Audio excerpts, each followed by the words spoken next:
I wanted to have my own web series, so here it is.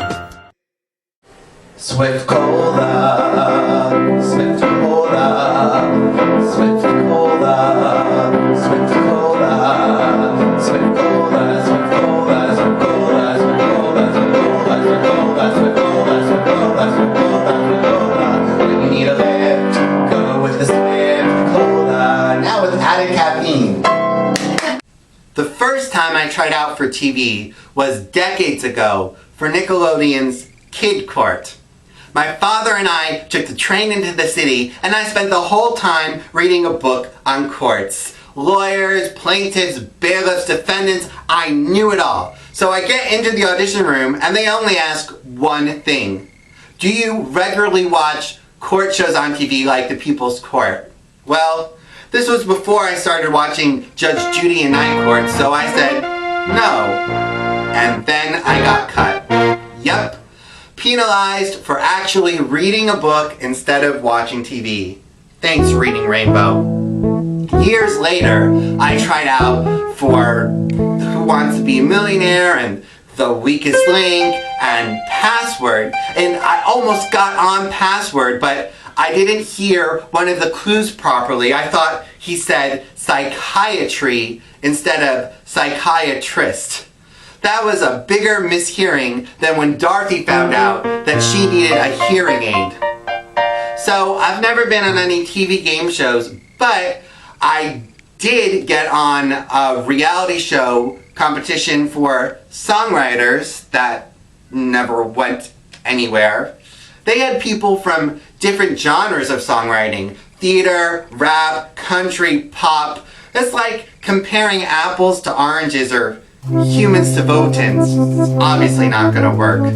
Oh, but in good reality news, I did earn $800 for playing piano for 5 minutes on Legally Blonde: The Search for Elle.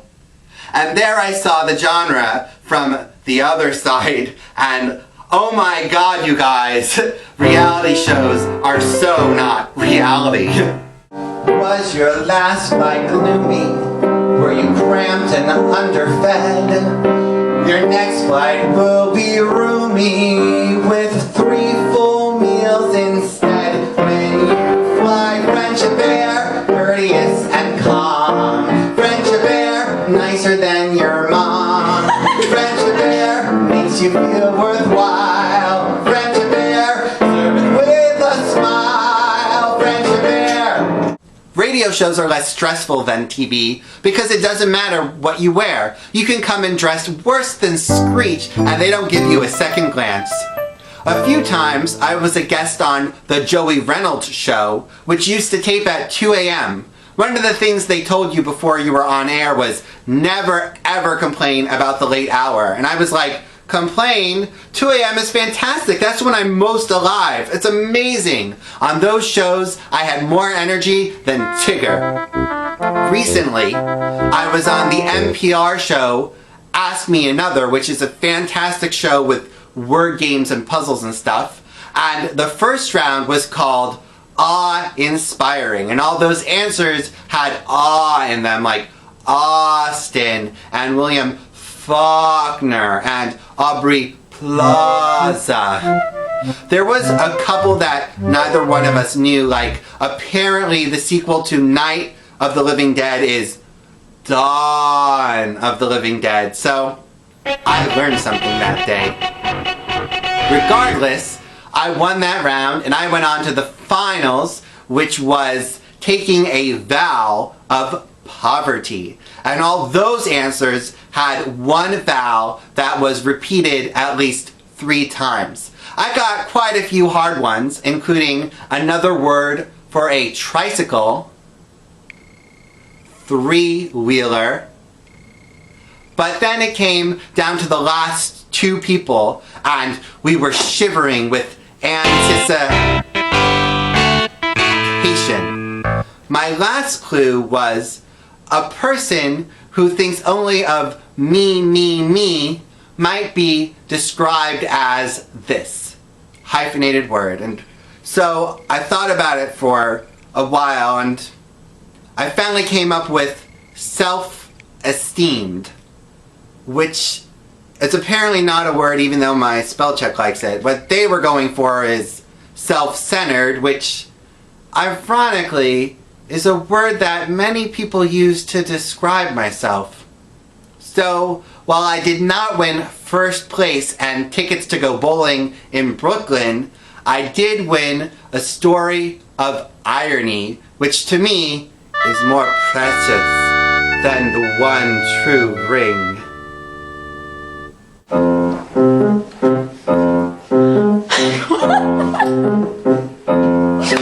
My plates had filled despite how hard I scrubbed.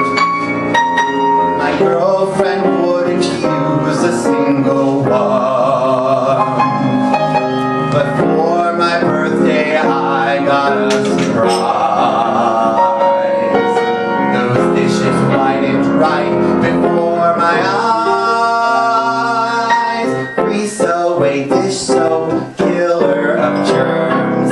Grease away dish soap, destroyer of grime. Grease away dish soap, works every time. The closest I ever got to being a reality show contestant was on a TV show for jingle writers. I thought it was going to be my big break, and when I got the call that I was going to be a finalist, I was more excited than a contestant on The Price is Right. They flew me to LA where I got to prepare and present my jingles in front of the judges, a guy from Kiss, which is apparently a rock band, and the woman who wrote the Toys R Us jingle. They loved me, and we were bantering, and Gene said I reminded him of his friend Neil Sedaka, so I played a little Breaking Up Is Hard to Do, and we were having a grand old time till I saw him listening to a little voice in his ear, much like a spy show, and then he said, "Well, we think you're gonna win a Tony one day. We think you are too Broadway for jingles." What? I was more disappointed than Cliff Clavin when he was way ahead in Jeopardy only to lose the final.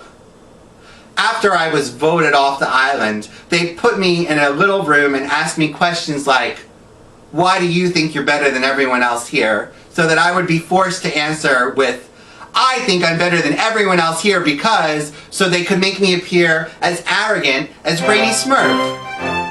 Sadly, the show never aired, probably because they got rid of those of us with any professional talent in favor of crazy amateur characters. But if they had chosen to go a more competent competition route, I could have been a contender.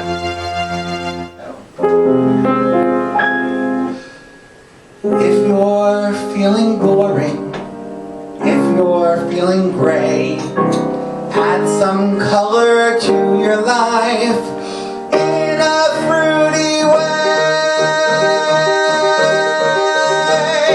Fruit it up at the office, fruit it up on the weekend, fruit it up every single day. And once you fruit it up, you will feel so fabulously great. Reality TV loves to catch people putting their foot in their mouth, which is sadly something I do quite often in real life. And that's the topic next time. See you then on Every Day a Little Seth. I wanted to have my own way.